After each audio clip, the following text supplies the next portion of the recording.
Hi అండి, అందరికీ నమస్తే. వెల్కమ్ టు మా పసుపు తోట. ఇటు చూడండి ఒకసారి పాలకూర.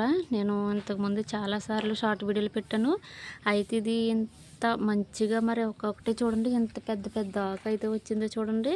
మరి ఇంతగా మంచిగా వచ్చినప్పుడు నేను మీకు కూడా చూపించాలనేసి నేను షార్ట్ వీడియో చేస్తున్నానండి. చూడండి ఒక్కసారి ఇది నేను ఎలా పెట్టుకున్నానంటే, ఇంతకుముందు మనకి నేను చిన్న చిన్న వాటర్ టిన్లు పెట్టుకుంటాను కదా, అవి ఒత్తిగా అయిపోయినాయి అనేసి నేను సగం లాగేసి ఒక 5-6 గుబుర్లు ఇలా పెట్టానండి. అసలు పట్టించుకోలేదు, అలా పెట్టేసి వదిలేసాను. చూడండి దీని కంటైనర్ కూడా ఇదిగోండి, వాటర్ టిన్ పై మూత. నేను ఇప్పుడు ఇలాంటి వాటిలోనే పెట్టుకుంటాను కదా, ఇంకా ఉన్నాయి నా దగ్గర. వాటి కంటే కూడా ఇది చాలా పెద్దగా వచ్చిందండి. మరి నాకంటే చాలా అంటే చాలా హ్యాపీగా ఉంది, అలాగే ఆశ్చర్యకరంగా ఉన్నది. ఇంత పెద్ద ఆకు మరి మీ టెర్రస్ పైన కూడా ఇలానే వస్తున్నాయా? మరి నాకైతే చాలా హ్యాపీగా ఉందండి. మీకు కూడా నచ్చితే లైక్ చేయండి, షేర్ చేయండి, మన ఛానల్ సబ్స్క్రైబ్ చేసుకోండి. Thank you for watching.